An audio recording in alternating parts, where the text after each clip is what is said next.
Quand les beaux jours arrivent, on sait qu'on va pas y couper et qu'on va devoir nettoyer tout ce qui est terrasse, façade, mobilier de jardin. Et à chaque fois, c'est la même galère. On prend le nettoyeur haute pression et on passe des heures à le passer avec en résultat, oui, une belle terrasse, mais un mal de dos pendant 3 jours. Lorsqu'on a des terrasses claires ou des façades claires, tous les ans, on a une sorte de petit champignon ou de la pollution qui vient se déposer dessus. Ça fait généralement des grosses traînées grises ou noires et ça donne un aspect vraiment sale, vieux et pas agréable à regarder. Donc le réflexe, c'est de prendre un nettoyeur haute pression et de les nettoyer, mais personnellement, ça me brise le dos en deux. Alors il y a 2 ans, j'ai trouvé une solution que j'ai même donnée à mes parents parce que eux, ils sont plus en âge de passer le Karcher. Et cette méthode est tellement simple et radicale qu'elle mérite d'être connue. Maintenant, et je vais vous le montrer juste après, je vais vous faire une belle démonstration et vous allez bien voir un cas concret. J'utilise un pulvérisateur électrique que je vais vous montrer après. Je mets un produit à l'intérieur que je vais aussi vous montrer et je le pulvérise tout simplement sur les façades et les terrasses. Le fait de le pulvériser avec un pulvérisateur électrique fait que j'économise du produit. Je m'explique. Lorsqu'on prend un pulvérisateur normal, on le remplit, on pompe, on crée une pression dedans et on sort le produit. Mais la pression finit par diminuer. Résultat, on sort plus de produit. Avec le pulvérisateur électrique, j'ai remarqué que la pression est constante, que c'est plus une brumisation qu'un jet. Il y a quand même du produit qui sort, bien sûr, mais c'est beaucoup plus fin et résultat, on économise beaucoup plus de produit qu'en le faisant avec un pulvérisateur normal.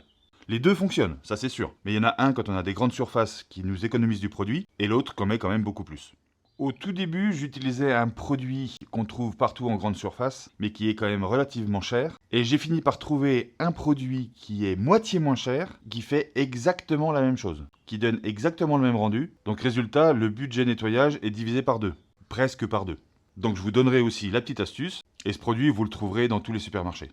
Je vous explique d'abord la théorie parce que c'est quand même important, il y a des petits détails à faire attention. Et après, on passe à la pratique. Lorsqu'on va passer le produit, ce qui est important, c'est bien sûr de le laisser agir. Personnellement, je ne le dilue pas. Et comme aujourd'hui, vous allez le voir, je le passe même par temps pluvieux. S'il y a plu juste avant, c'est pas grave. Ça fonctionne aussi. Ça le dilue un tout petit peu, mais c'est pas bien grave. Donc toutes les traînées noires qu'il y a sur les façades, qui sont dues généralement à des tuiles qui coulent, ou des seuils de fenêtres, bien souvent sous les seuils de fenêtres, on a des belles coulures noires. Une fois le produit appliqué, quelques minutes après, elles redeviennent vraiment belles. Alors je vais pas dire comme neuve parce qu'une façade qui est abîmée ne redevient jamais neuve, mais c'est quand même relativement très propre. Ça marche aussi sur les dalles de terrasse, comme on va le voir tout à l'heure. Tout ce qui est pollution de l'hiver, saleté de l'hiver, ça disparaît pas instantanément, mais presque. Une fois qu'on aura appliqué le produit sur la façade de la terrasse, il est préférable de le rincer, une fois que c'est bien nettoyé, une fois que c'est bien sec et que le produit a bien agi. Personnellement, je le rince, mais certains disent qu'à la rigueur, c'est même pas la peine. Bon, c'est toujours préférable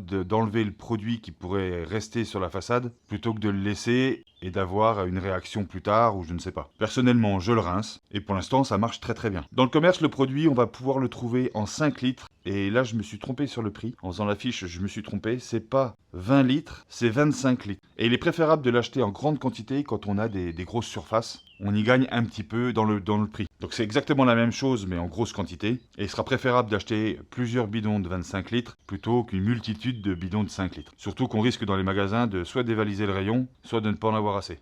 Comme ça fait plusieurs années que je l'utilise, j'ai réussi à faire 2-3 tests et je me suis aperçu de quelque chose. Et ça, c'est une autre petite astuce. C'est que bien sûr, ça fonctionne sur les façades, comme je vous l'ai dit. Les dalles de sol, les dalles de piscine, d'ailleurs, les dalles de terrasse. Les dalles en béton avec un petit gravillon dessus, ça fonctionne très bien. Mais ça fonctionne aussi sur les terrasses en bois. Alors, suivant le bois, il faudra faire un petit essai quand même sur un petit coin auparavant pour être sûr de ne pas avoir une mauvaise réaction. Mais sur tous les morceaux de bois que j'ai essayé, ça fonctionne très bien. En revanche, là-dessus, il faut le rincer après. Les murs, les crépis, tout ce qui est table de jardin, table de pique-nique en bois, mobilier en bois dans le jardin, ça le nettoie, ça le dégrise. Et là aussi, bien sûr, il faudra le rincer, mais ça fonctionne très bien. Et sur les appuis de fenêtres, qui sont en béton, qu'on nettoie d'ailleurs généralement avec le Karcher, là, sans Karcher, ça fonctionne super bien. Là, je peux presque dire qu'il revient comme neuf. Allez, maintenant, je prends le pulvérisateur, je le remplis et je vous montre comment ça fonctionne. C'est parti. Le pulvérisateur que j'utilise, c'est celui-là, c'est Vevor. Il m'avait envoyé ce pulvérisateur il y a un petit moment pour le tester et j'en suis mais alors vraiment super content parce que du coup, on pompe plus. La capacité, c'est 16 litres, ce qui fait qu'on peut vraiment avoir une autonomie. On peut partir dans le jardin tranquille.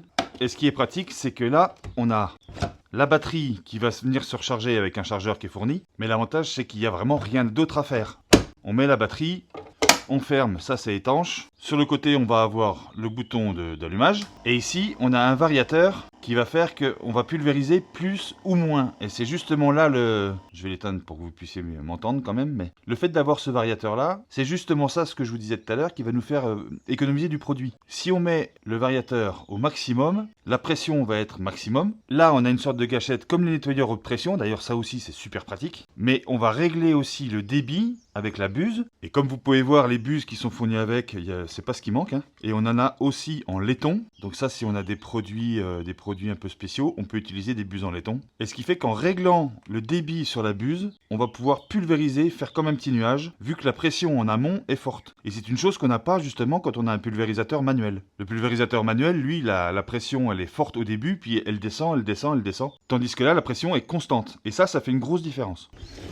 Moi personnellement je l'utilise pour arroser, je le nettoie de toute manière une fois que j'ai fini de m'en servir, je mets de l'eau dedans et ça m'évite d'avoir des arrosoirs à me traballer tout le long du terrain. J'arrose avec ça, je traite aussi les plantes quand il y a besoin pour les pucerons, je mets du désherbant dedans sans problème et je peux faire toutes mes allées sans avoir une seule fois à pomper et ça c'est vraiment un luxe. Et la batterie je la recharge mais vraiment que de temps en temps. J'ai dû depuis l'avoir, depuis que je l'ai, j'ai dû la recharger peut-être 2 fois. Ça tient vraiment super longtemps. Quand on l'allume, on a un voyant, ah, vous voyez elle est même pleine. Bref, personnellement, je trouve que ce produit est idéal quand on a un grand terrain ou même un petit terrain et qu'on n'a pas envie de pomper sans arrêt. C'est l'outil indispensable. Maintenant, je savais que je pourrais plus m'en passer.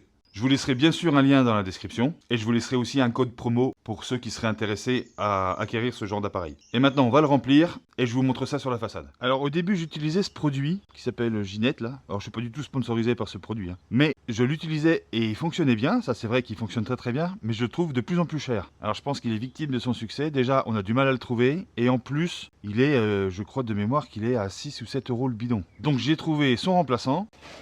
Et c'est celui-là, donc vous le trouvez dans les supermarchés au rayon produits ménagers, liquide vaisselle, ustensiles de nettoyage, bref dans ce rayon-là. Et il est marqué gros travaux pareil, donc c'est bien conçu pour les extérieurs, terrasses, mobilier de jardin, toiture, façade, etc. Et celui-là, de mémoire, je l'ai payé à 3,40 € je crois. Donc c'est moitié moins cher. Donc c'est pour ça, je le dilue pas, je le mets pur dedans et j'envoie. Là. D'ailleurs, il y a une petite grille dedans qui est bien pratique, ça évite d'avoir des saletés dans les filtres et dans le moteur. Et je verse dedans. Et voilà. On referme bien, et il y a un joint d'ailleurs pour créer la pression. Faire bien attention au joint, qu'il soit bien en place. Je l'allume et je mets à fond. Bon, il était déjà à fond. Et c'est parti. Donc là, je viens de régler ma buse pour que ça fasse une petite pulvérisation. Comme ça. Je vais le passer du bas vers le haut et je vais faire ce carré là pour qu'on voit bien la différence. Là je l'avais déjà passé ici, bah regardez. Hein. Allez, c'est parti.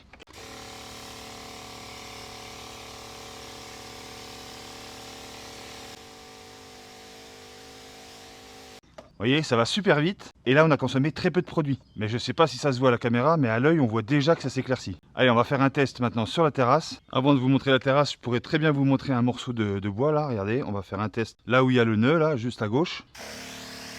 Et on va voir ce que ça donne dans 10 minutes. Et maintenant, sur les dalles, je vais faire ces 6 dalles là, pour qu'on voit bien une belle différence entre les deux.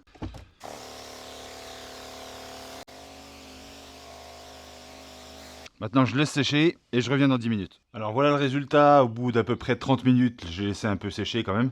Donc sur le bois, on voit quand même bien une bonne différence entre l'ancien et le nouveau. Ça dégrise complètement le bois. Donc sur un cabanon de jardin entier ou sur des balançoires, des tables de pique-nique, ça fonctionnerait super bien. Pour ce qui est des dalles de terrasse, eh ben, regardez la différence.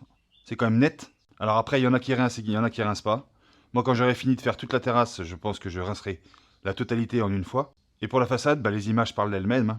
C'est net. Alors c'est pas comme neuf, mais c'est quand même bien mieux que par rapport à tout à l'heure. Pour ceux qui seraient intéressés par le pulvérisateur, je laisserai un lien dans la description avec un code promo, donc n'hésitez pas. Si vous avez des questions, laissez-les moi en commentaire. Je lis tous les commentaires et je répondrai à votre question avec plaisir. Si vous avez aimé la vidéo, n'hésitez pas à me laisser un petit like. Et pour ceux qui ne sont pas encore abonnés, abonnez-vous. C'est avec un grand plaisir qu'on vous accueille sur cette chaîne. Je vous souhaite un bon week-end et je vous dis à la prochaine. Ciao.